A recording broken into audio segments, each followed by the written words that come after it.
I was so distracted in the past week, I might even potentially lose my first client because they're trying and ghosting us right now. We scheduled another meeting with them. This one will be a fourth before actually starting the work because what happened is we couldn't really access their actual concerns in the first place, which ended up getting us meetings and meetings again. My third meeting was completely on point, although there were some things which needed to be addressed in a different meeting. I really don't know what's going on right now. I need to figure out a lot of stuff. I need to work a lot. I need to sign this client whatsoever.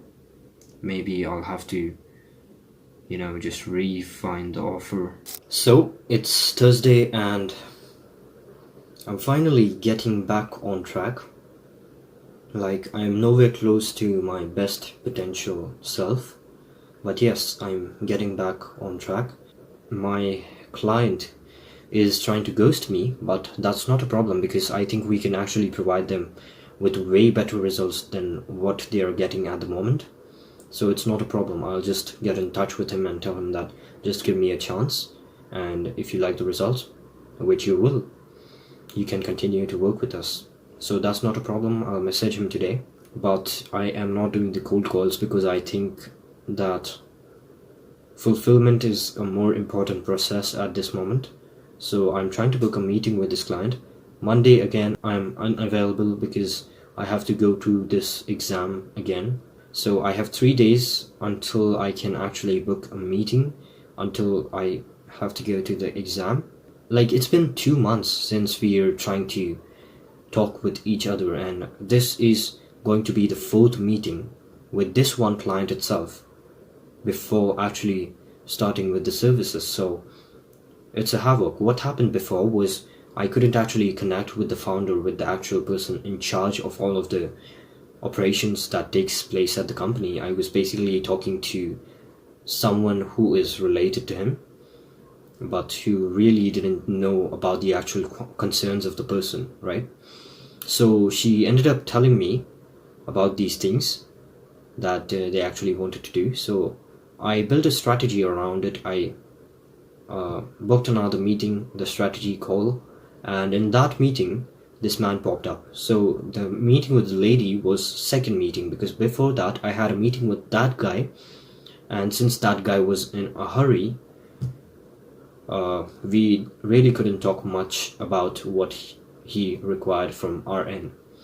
So I ended up holding another meeting with the person related to him, and then I booked a strategy call again with the same person. But then in the strategy call, the person in charge actually popped up, right?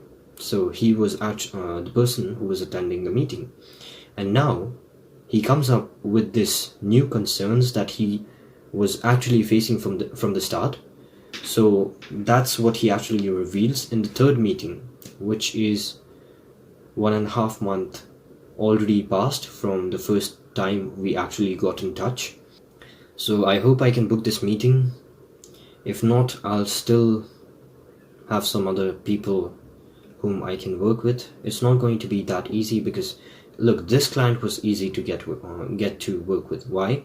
Because I knew them personally, and then they were going to give a referral, so they were basically a very good client at the beginning, right? I didn't had to go through a lot of struggle to onboard these clients. But if somehow these people do not happen to work with us, it's going to be a bit hard, but I'm not willing to give up. I'm going to still work hard enough and onboard some other new clients. So it's Friday. Yesterday I had a quick talk with my client, and I actually went ahead and asked them if there was anything on our side that was causing the delay. But it turns out to be that they were actually super busy, so they didn't actually have time for the meeting. So they actually told us that we should begin with the content immediately. So most probably tomorrow morning, sometime in the first half, we will actually have a meeting. So it's Sunday today, and finally we got over the strategy call. I think we will, sign a monthly retainer for the month of May, and definitely the upcoming months, which is somewhat a nice thing. I still have to sign a few other clients. I just can't stay dependent on one or two clients. I am thinking of actually moving into a few different niches, because what I had actually done was restrict our agency to one niche only, which was real estate. I thought that that's where the money resides, but there are so many other places where these things are actually needed, these solutions are actually needed that we can provide.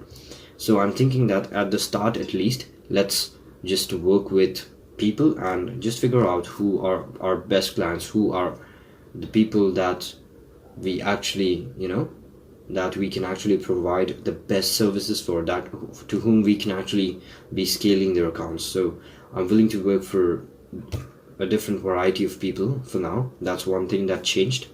I have to be writing the invoice to these people yet. I have prepared it last night, like I was just working last night till 3 in the morning, and then I just couldn't sleep till 4, and then again I got up at 7 in the morning. I know my sleep schedule is kind of stupid, but that's how it is. You just have to put in the extra hours when you really want to be successful. Also, one thing that I was actually reflecting on is I'm not performing at my best level. I'm not giving my 100%. I'm not giving my best potential self, which is really a flaw, because if I want to be successful, I have to be the best. I have to be obsessed with what I'm doing, right? So basically my schedule is supposed to be at such a level that I'm literally so hyper focused on my thing. I do not have the time for me to look at other things. That's one thing that I'm considering to do, to implement in my routine. So yeah, I'll be doing that